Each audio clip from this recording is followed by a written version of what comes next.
I want to go through this Supreme Court case that is in front of the Supreme Court right now. Maybe we'll have somebody on eventually to talk about this in the context of other cases.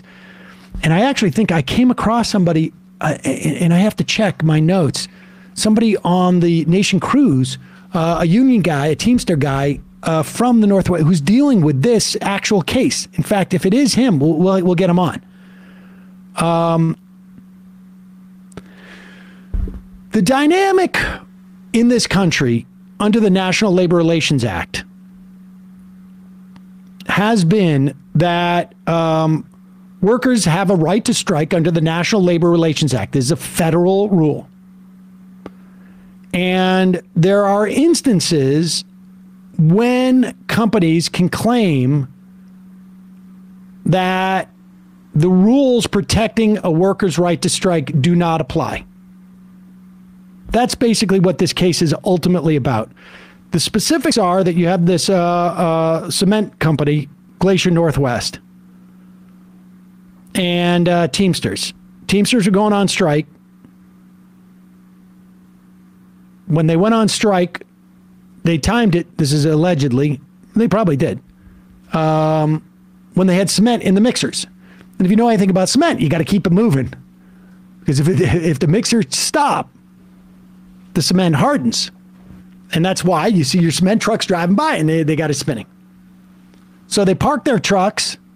They left the mixers mixing, but the company, but the company panicked, and they had to send people out there to essentially dump the concrete from the trucks, or the concrete hardens in the trucks, and you lose these trucks. These trucks are, incredibly expensive. But just brick a truck. Yeah, you're basically bricking it.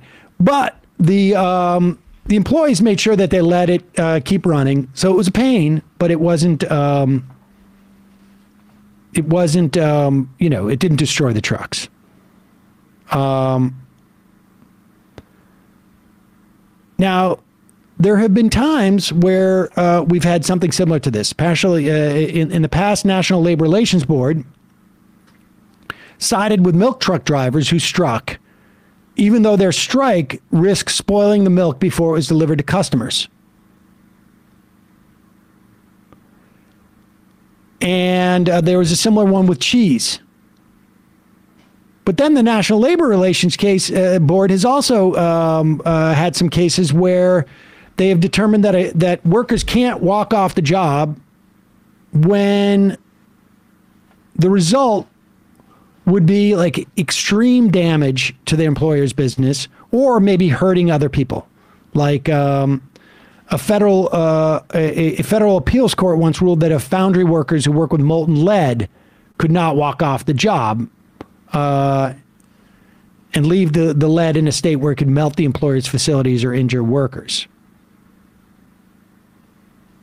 But there was a case, and this is all from a piece that Ian Millhiser writes.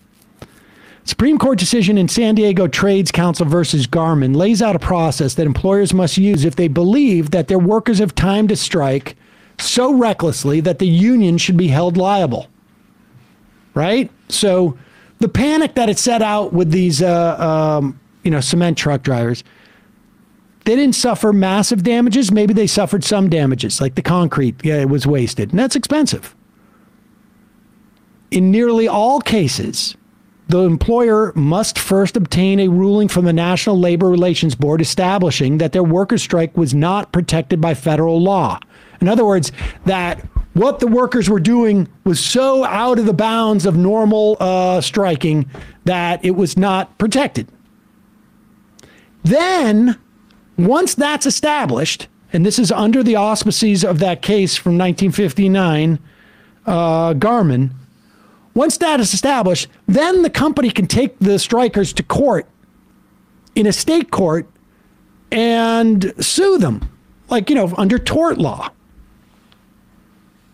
But what Glacier Northwest wants is the Supreme Court to blow up that dynamic, where the National Labor Relations Board decides whether there was a right to strike or not, which would allow companies like Northwest Glacier to go and sue a union when they go and strike, regardless of whether they have a right to strike or not.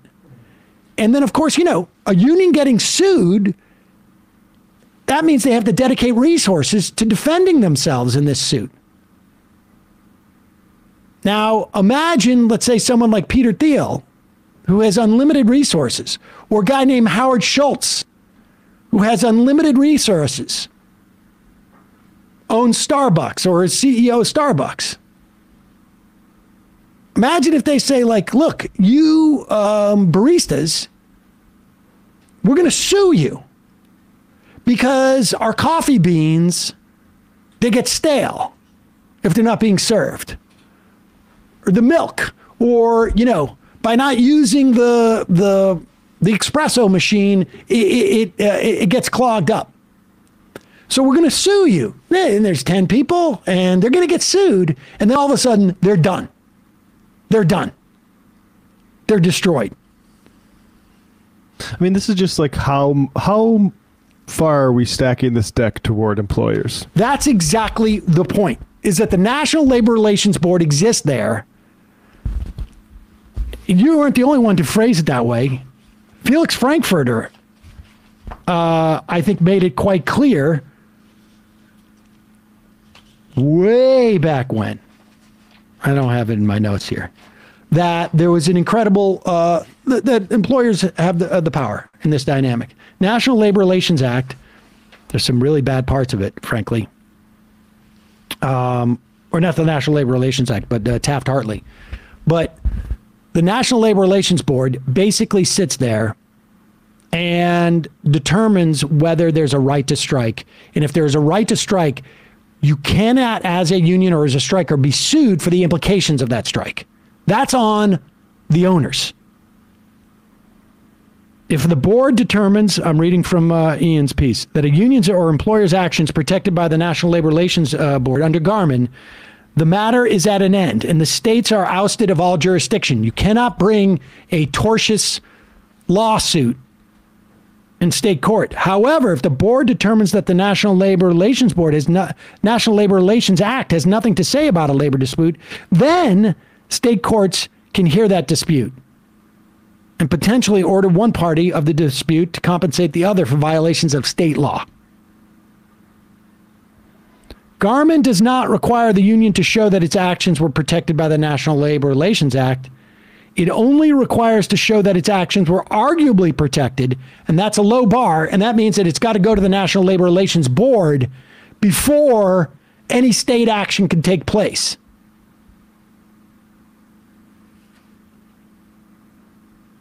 But this cement company, and look, they're not doing it because of their strikes, right? I mean, they're doing it because this is how cases come before the Supreme Court. They're, you get some right-wing organization that is plaintiff shopping. The company proposes several modifications to Garmin that would allow it to bypass the National Labor Relations Board. Its primary argument is that a union may not intentionally time a strike in order to cause damage to a company's property, but it also claims that Garmin relied on an idiosyncratic approach. I don't know what that means. One that is like too narrow or too specific. The Garmin decision was primarily rooted in the Supreme Court's belief that someone has to sort through labor disputes to determine which ones cannot be heard by state courts, and that the National Labor Relations Board, as the federal agency with the most expertise in labor management disputes, is better suited than anyone else to perform the task. Now, you heard me talk about the Chevron doctrine over and over again when this court came in. There's another case called Mistretta that is essentially similar, where the Supreme Court basically said federal judges should defer to Congress and its decision to delegate regulatory powers to a federal agency. Chevron also held that judges should ordinarily defer to those agencies when there's doubt about whether a federal law authorizes that agency to regulate. In this case, what's happening is the company wants the Supreme Court to say, we don't defer to the National Labor Relations Board. we'll just let you to go to state court.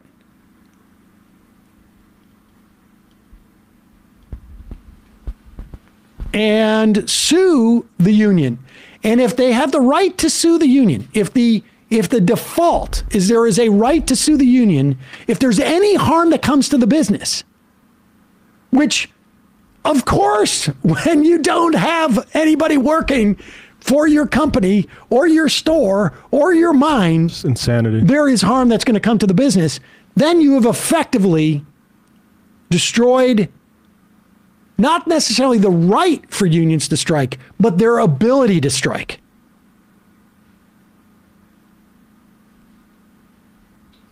This is the problem with the Supreme Court being 6-3 conservative, because it's, I mean, on top of their ability to take away an individual right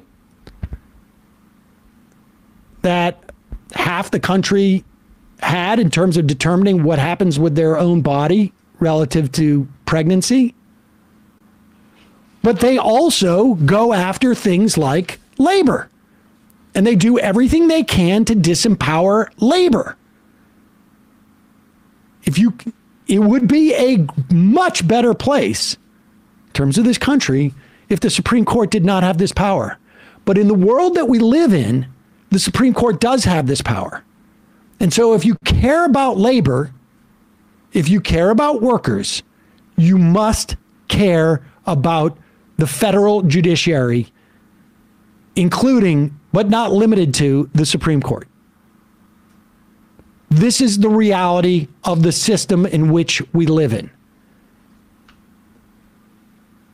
Acknowledging that, dealing with that, trying to inhibit these type of outcomes does not preclude having the belief and working towards changing that system. But this is the system that we have right now, and it's real, and it exists. And they're just going to keep doing this. They did it with Janus when they basically reversed that case of Bood, which basically said that even if you're not forced to pay dues, you got to pay the agency fees because your union, even if you're not a member of the union, is negotiating on your behalf and you're getting benefit from it. So you're going to pay for the lawyers at least who are going in there and negotiating on your behalf. They're going to keep undercutting unions. And there really is just not much that can be done. Arguably, at one point, there could be a legislative fix. But I don't, one that explicitly says there is no, there can't be any inhibiting of, I guess, a union's right to strike. I'd be curious how other countries do that, because that thing where, we get involved and say, no fairsies union, you don't have the right to strike because at this moment you have too much leverage over the capitalists. Well, it's not, that's the thing, is that you have the right to strike. They're not denying them the right to strike. They're saying you're responsible for the damages that I suffer because of your strike. Right, like the worker should never be responsible for those damages. Of course not. Yeah. Because it effectively limits the power of the strike. Right. The whole point of a strike is I'm withholding my labor, something of value to you. Mm-hmm. And that value could be you don't have the ability to sell your cookies anymore. You don't have the ability to get the cement out of the trucks. You don't have the ability to care for your milk, whatever it is. Yeah. And it's basically saying you have the right to strike. It's just that you've got to pay me and compensate me for all of my losses that are a function of your strike. Insane. This is, this is, I mean, like, you guys go on strike, I can't do my show, and I sue you for the members that I lose because they're like, why should I belong to the show? You're not there. And the advertising and that we lose because I'm not doing the show. I just sue you for all the revenue I would have. Yeah. Imagine if I wanted to go on strike and Hello Tushy started signing on to court documents saying Matt needs to get. I mean, in some ways, like that also, like maybe we can work out some type of thing. You guys strike, I sue you, I give you kickbacks. I just don't know where that original money comes from, though. That's the only problem. All right. Important case to follow. It is Glacier North West versus the International Brotherhood of Teamsters. So check that out. We will keep you updated. Maybe we'll have somebody on next week to talk about what we hear in the because they're doing oral arguments today, and we'll get a better sense of just like how much of a crap show this is going to be. But this is it, folks. All right, we'll talk about this garbage that we're going to hear about the classified material at Biden's place. It's going to be the fake, it's her emails again type of thing. Sam, I'm a long-time listener. I've never called in before, but appreciate your show quite a bit. And I wanted to recommend a guest, since you were talking about the Supreme Court and courts in general, especially related to the NLRA, the National Labor Relations Act. There's a professor at Yale named Sam Moyne, who's very enlightening. I found his interviews we've had him on. Very helpful. Pretty sure we've had him on. Oh, you have? Okay, yeah. I wasn't. Okay, I didn't know you had, because one of the points that he makes, that I've heard him make, I think a couple times at least, is that there's something in the Constitution under Article 3, Section 2, that delineates the appellate jurisdiction of courts and allows Congress to basically dictate what that jurisdiction is. So yes. Congress can, yeah. And there's actually a clause in the NLRA that does that. So at least with respect to certain kinds of actions, or disputes between employers and their workers, employers cannot bring cases to the courts until they have gone through the NLRB, and the NLRB has certified them and approved them to move to the courts. And so, one of the points he makes, at least that I seem to recall, is that the whole business of kind of deferring to the courts, deferring questions to the courts, and the whole business about like packing the courts and so on is a bit of a dodge. It's kind of a dodge similar to the dodge that, for example, the Democratic National Committee makes when someone like Jim Zogby goes and says, "Hey, let's enforce a rule against super PACs. Let's have a rule within the Democratic Party that says that we're not going to give any kind of contracts to anybody who works for a super PAC. We're going to ban super PACs."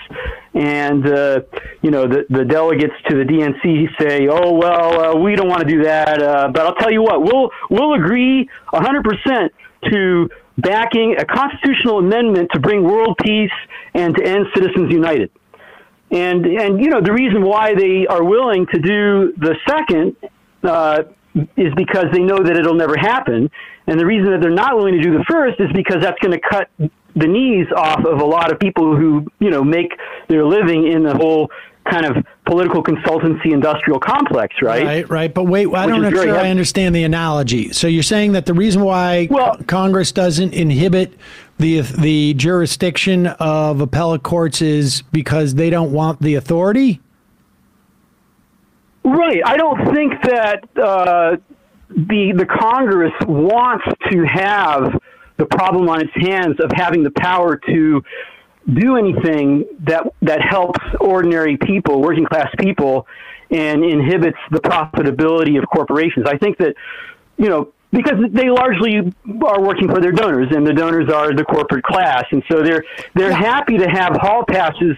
They're happy to have hall passes to vote for symbolic things that will never actually be enacted, and they're happy to have the courts slap down things that. I'll give you an example. I mean, yes, I think that dynamic largely is true for the majority of Congress, without a doubt, right? I mean, I think that's unequivocal. I mean, we saw it in the context of like, I don't know how much you followed the Build Back Better stuff over the course of was it last year? No, over 2021, when there were certain maybe it was in 2022.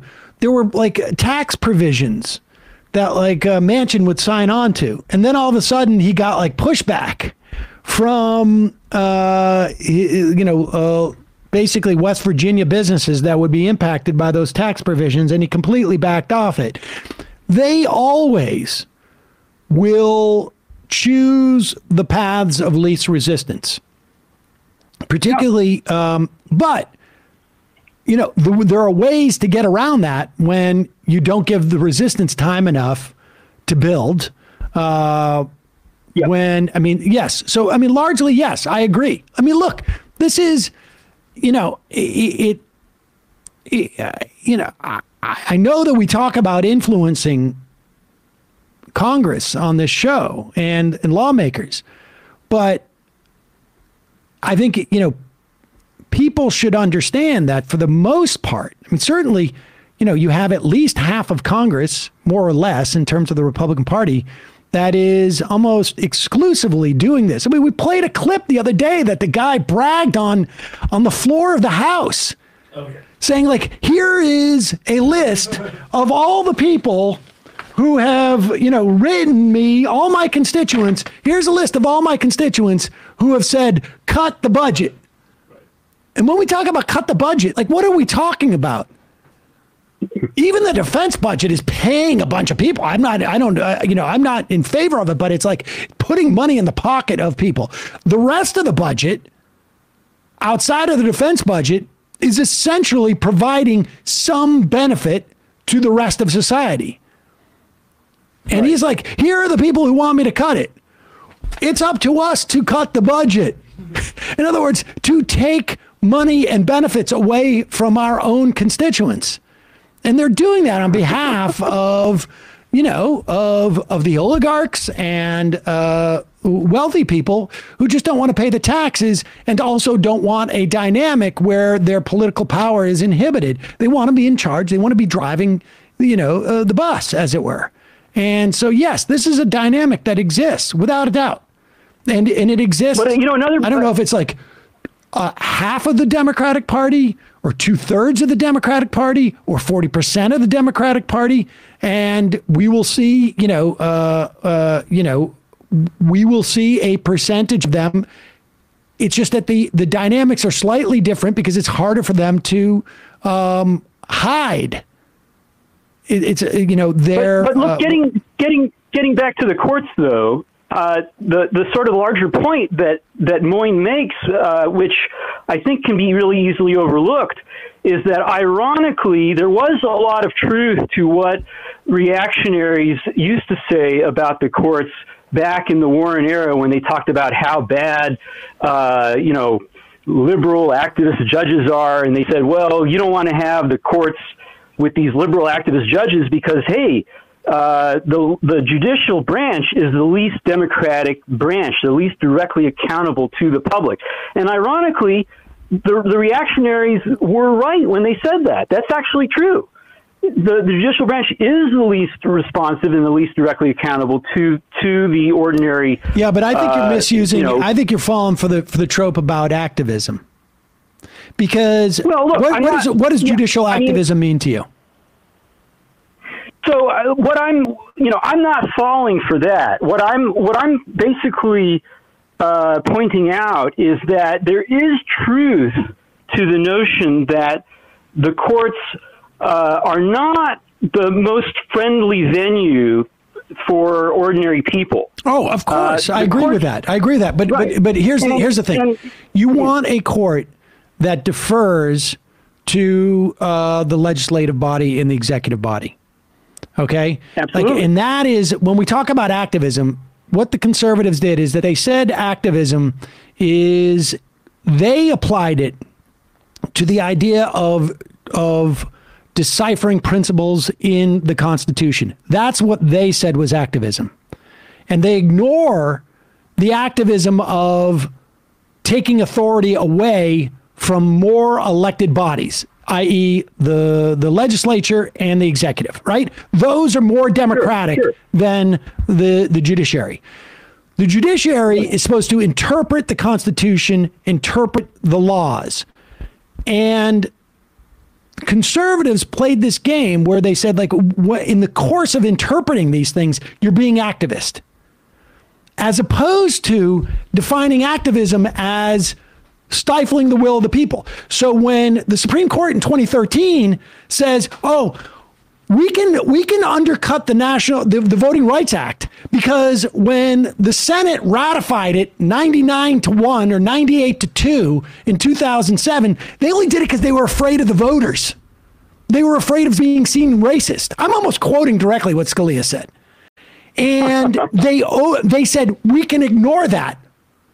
That is activism. Activism is not looking at the Constitution and saying there is a right of privacy.